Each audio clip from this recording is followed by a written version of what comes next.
Gio, BT and Sal, Evan and Tiki, Keith McPherson, your nighttime host on the Fan. on the fan. on the Fan. on the fan.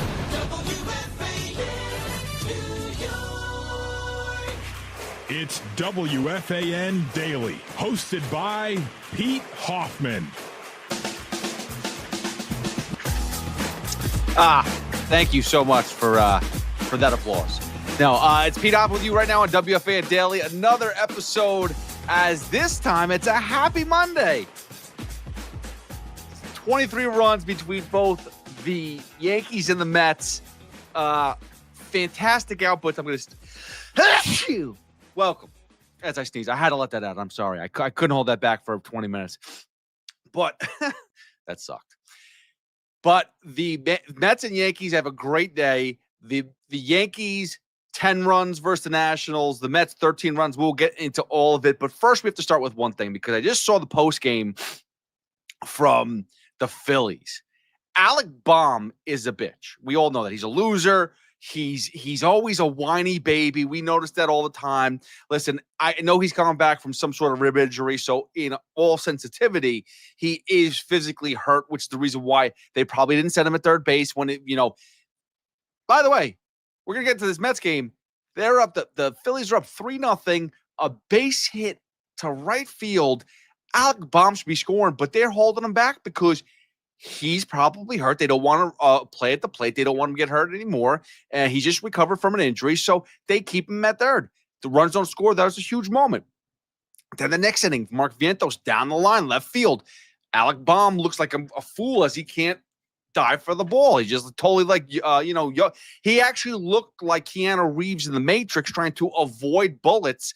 And this time, though, it's Alec Baum avoiding a baseball hit towards him that he should be in front of and trying to stop Mark Vientos from getting a double. That being said, Alec Baum, you are a baby.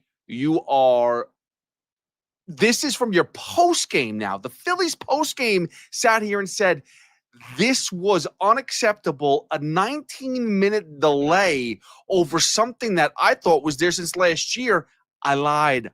I'm sorry. If you listen to the Rico Bronya, I lied to everybody. It wasn't from last year. They said it's been up there. Those mics have been up there since 2017. It's 2025. We're talking about 8 years. These mics have been in the outfield, in those locations, and Alec Baum couldn't deal with it because he grounded into a double play and had to blame it on something. Dude, grounded into a double play. Deal with it. Choke it up. You can't blame it on anything. Dude, you guys are in first place. You guys are a good team. Don't be bitching and moaning about stuff like that. That's nonsense. You're a baby. Deal with it. Things happen all the time in sports. Like, hey, look at freaking Jabba Chamberlain back in the day with the Nats. Okay? Like, things happen. If you want to stop the play for a second for gnats in your face, okay, fine. These boom mics didn't move. They didn't do a thing. You had to blame something because you can't blame yourself. You're the P word. I don't want to use it right now. But Pussy Willow, that's what you are. You're a Pussy Willow. Okay? So get over it, Alec Baum. I'm sorry that you sucked, and I'm sorry the Mets beat the crap out of you. But let's start with the Nationals game, because the Yankees do what they do best, and they just completely pounded the hell out of a bad Washington Nationals team. Cam Schlittler looked fantastic. I mean, you're talking about a guy now who I keep on saying Will Warren's going to get real innings come playoff time. It's a possibility that Cam Schlittler might be taking his role, because the two of them fighting back and forth, and Schlittler's had a lot of games now where like the last game he was looking at a perfect game for a while. This one he goes scoreless for a while. I mean, again, you can sit there and say the Nationals, but then all of a sudden you get to the relief pitching late in the game, and they put up 5 runs real quick. So this National offense is not anemic. They can hit bad pitching. Cam Schlittler is not a bad pitcher. That's what it's coming down to. Another big outing, though, by Ben Rice. Jazz Chisholm with another home run. Aaron Judge gets on a nice double. Everything is starting to click offensively for the Yankees these last 2 days. And listen, this is what they do. We talk about it all the time. It's bully ball. They're really good at hitting home runs and beating up bad pitching. Jason Dominguez drives in a 3-run home run. Listen, that ball barely scraped the wall, but it doesn't make a difference. It's a home run, and good for Jason Dominguez to finally do something. Hey, the guy's been sitting. The guy hasn't been playing a lot. Why? Because he's not been productive. So he gets in there and he shows that he can hit a ball and get it over the fence in right field. That's good. Listen, productivity is what the Yankees offense needs. That's for sure. Now you look at the fact that they sat Volpe. And I know that Sunday night game, they brought him back, and I was unhappy with that. I think that was stupid, but I love the fact that they stuck to it and they sat him again. I don't know why he's playing Tuesday. I'm not sure that why he got a reassurance of playing Tuesday. I think that they got to stick with it. And it's not and this is the one thing I think I want to remind everybody. Whenever I'm sitting here and talking about whether it's Jason Dominguez, Anthony Volpe in this exact instance, but like what I talk about the Mets too, whether it's Brett Beatty, Mark Vientos, Ronnie Mauricio, these kids all go through growing pains. Sometimes you do have to make a tough decision. If one of these kids is not ready yet, you may have to trade them for the right now, because right now you may need a position player or starting pitcher that can help you get to the playoffs and go deep into the playoffs and make a run. Yes, that's cold-blooded. But is that giving up on a kid saying this kid's not good enough to ever play in baseball? No, that's never what I'm saying. Anthony Volpe has struggled mightily. His offense has fallen back down again, and his defensive mistakes continue to pile up. You can't ignore it. No matter what you want to say, no matter how many great plays you think he has, hey, the fact that he won a Gold Glove in his rookie year, whippity-doo. It's 2025. It's a different year. It's not his rookie year anymore. He's making too many mistakes, too many plays where they're giving up runs because of bad moments from Anthony Volpe. That being said, love that they stuck to their guns, 2 days off. I would like more. I would like for Anthony Volpe to go out there and prove that he deserves that position.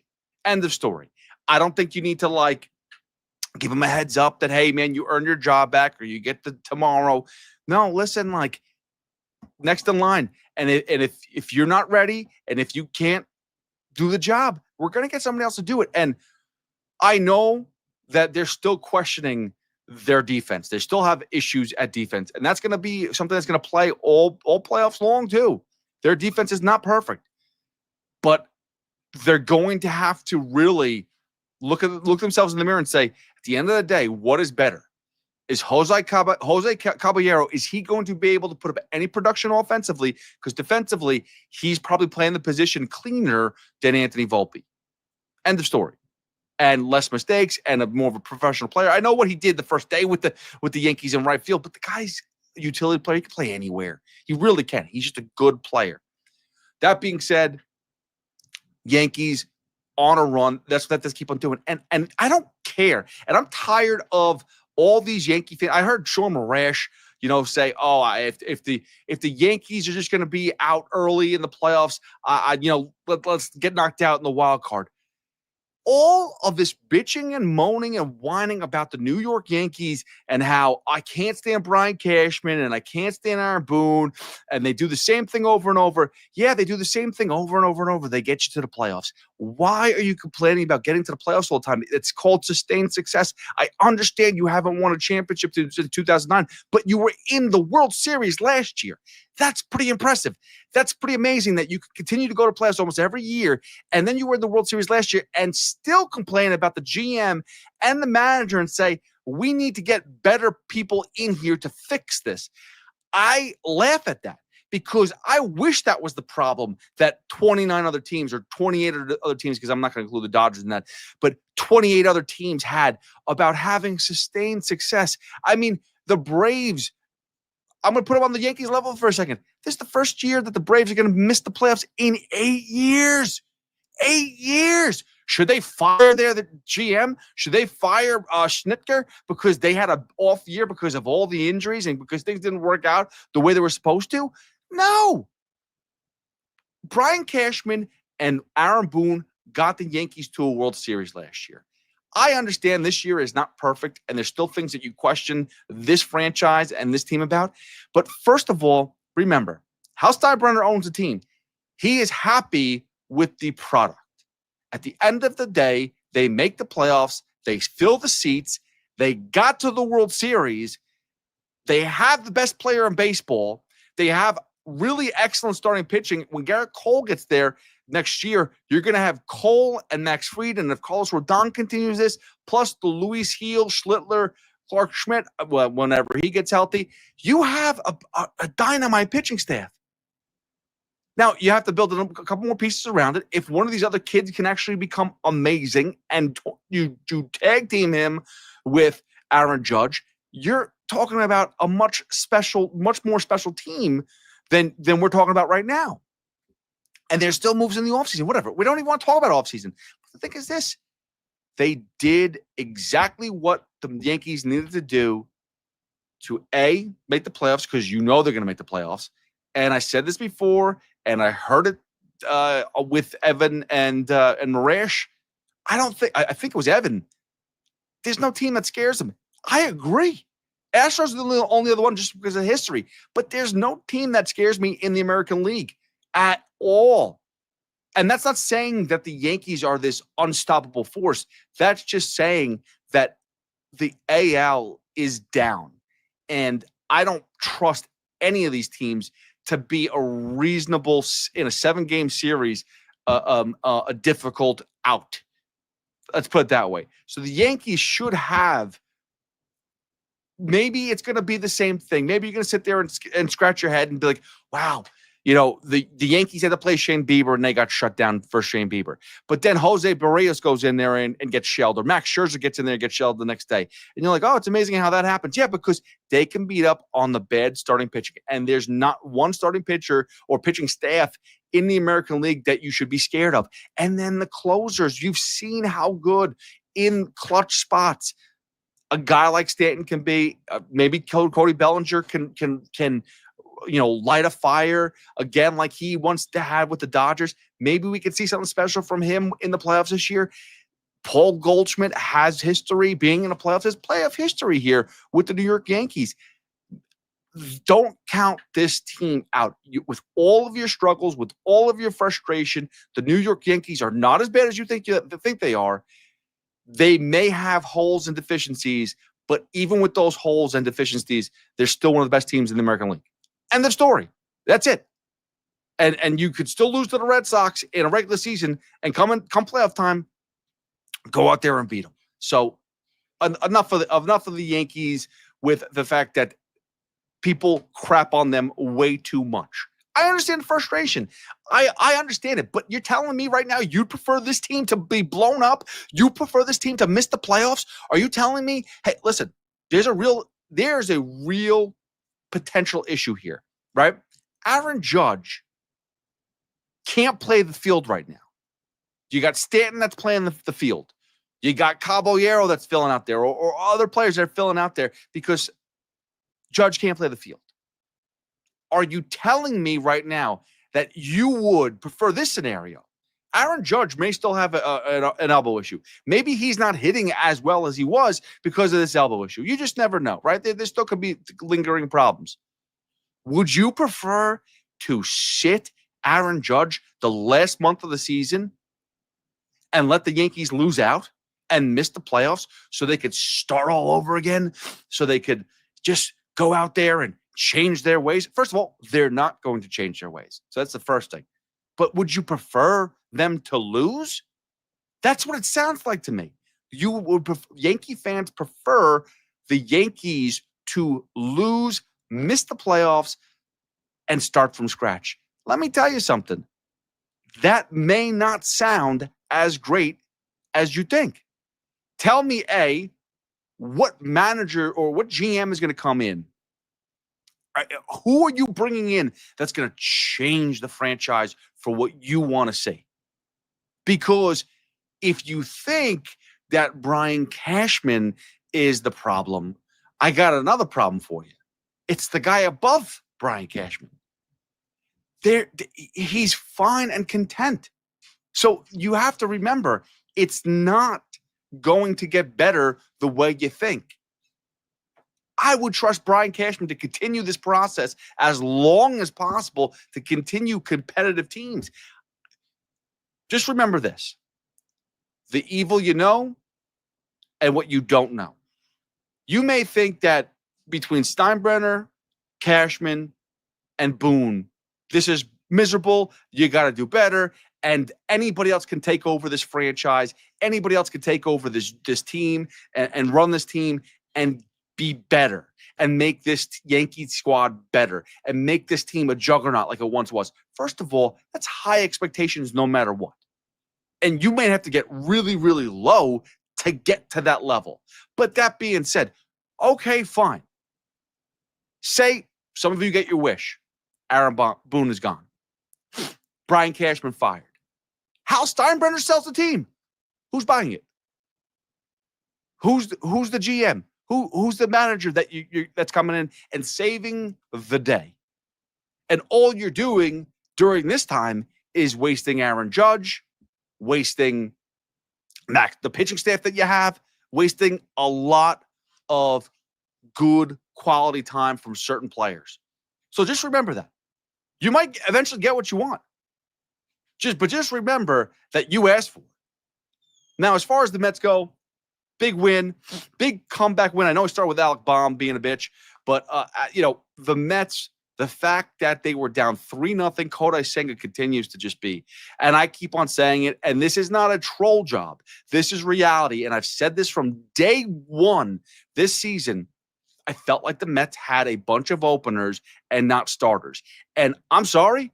Now, I haven't looked to see the splits, but if you told me that the starting pitchers have gone half of the games not pitching 5+ innings, meaning that they've got like 4 2/3, 4 1/3, maybe 4 innings, that wouldn't shock me. That wouldn't be a surprise. And that's basically what I keep on saying is they're glorified openers. They can maybe go a little deeper than an opener. Maybe they're going more than 2 innings or 3 innings, but maybe sometimes they're not. Personally speaking, like, yeah, when Blackburn and Montas were in there, it was a struggle to get 2-3 innings out of them, okay?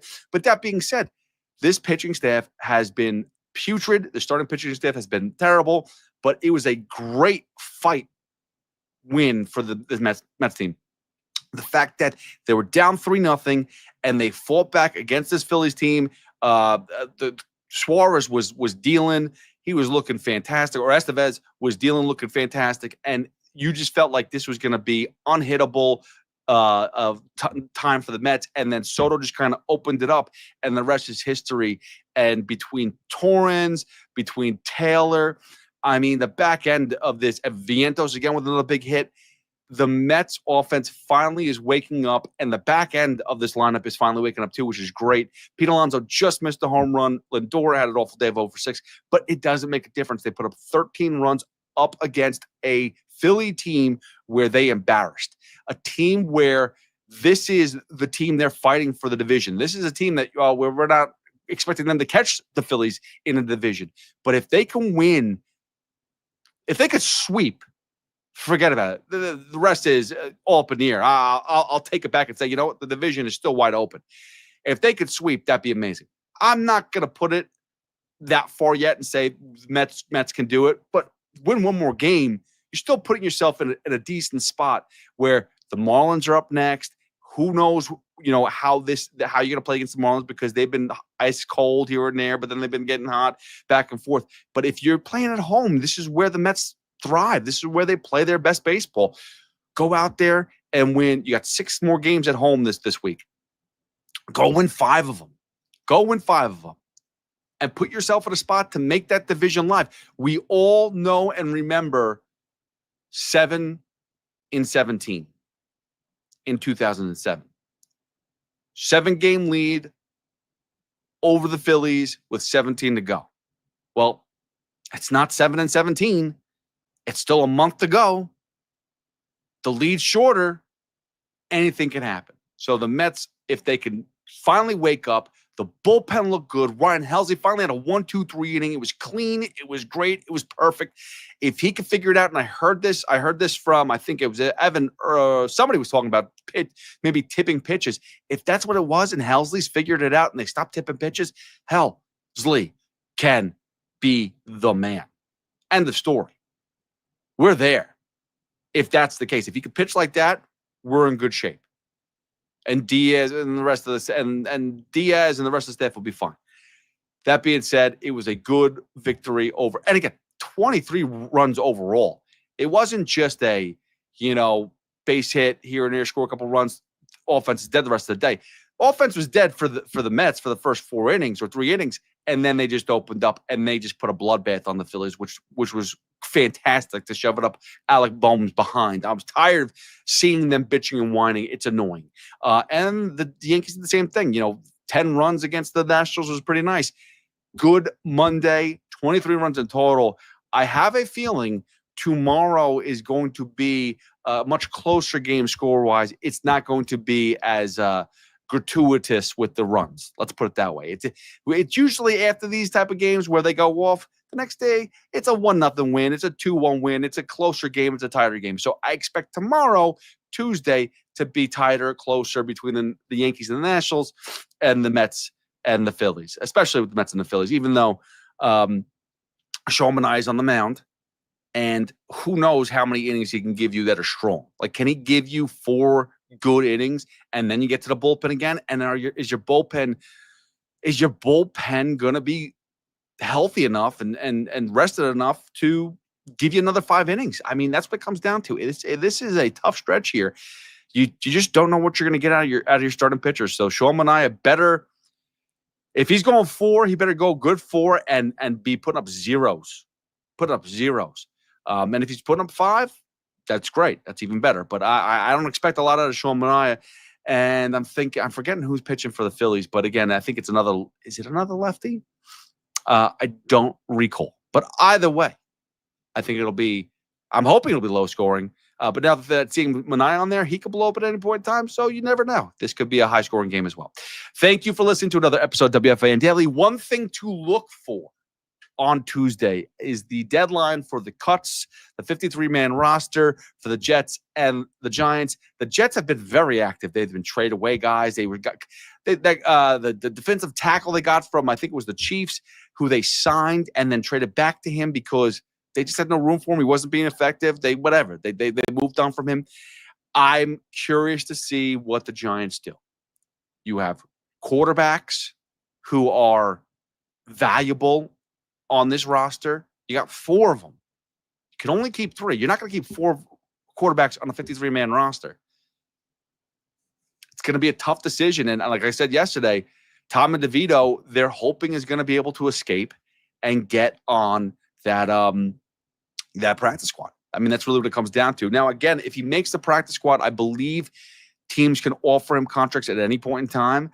But the Giants can also offer him a contract to kind of block it. But, I mean, that's going to be the situation they're going to have to deal with for a while if he does make it to the practice squad. And then you have a bunch of the tight end situation. We were going through the game before. But it's going to be very interesting to see the cuts that the Jets and the Giants have to make because it's going to be a tough decision. And finally, before we say goodbye, there is a special event happening on Wednesday. So if you guys are around, I think it's it's in Long Island. I know that for a fact. It is the Salt Shack. The Salt Shack in Long Island. Let me get the address. I'll tweet it out there too and stuff like that. But Salt Shack in Long Island. We will be broadcasting live Wednesday, 10 a.m. till about 12:30 because the Yankees play a day game. But 10 a.m. till about 12:30, we will be live at the Salt Shack. Sal Licata is going to be there. And then I think Jerry Recco is going to comment later on after his show as there's going to be a party at the Salt Shack afterwards. And it should be fun. That's what everyone's telling me. Plus, Surfside, baby. It's a Surfside event. I got to tell you, I was over at Sal's on Saturday. I drank so much Surfside. If you took my blood, there'd be nothing but Surfside in it, but it was so good. My favorite, by the way, right now is there was a green tea, peach green tea. That's what it was. Oh my goodness. Unbelievable. I can't, you have to try that. It was that good. The green teas are great. Oh, first of all of them are great. Iced tea, lemonades, but the green tea was fantastic. There was mango and there was peach. Mwah. It reminded me of Snapple iced tea back in the day. But anyway, that being said, so the Salt Shack, it is in Cedar Beach in Babylon, 100 Ocean Parkway, Babylon. So we're going to be there broadcasting live from 10 to 12:30. And then after that, party time with Salicata and Jerry Recco. I believe they might be playing volleyball. I don't know. There's definitely a volleyball tournament from what I understand, but it should be awesome. It's going to be fun. Make sure that if you're there in Long Island, in Babylon, you go out and check it out. As again, 10 to 12:30, Sal will be broadcasting live on this Wednesday, August 27th. But then afterwards is going to be an awesome party. So make sure you're there. Thank you for listening to another episode of WFAN Daily.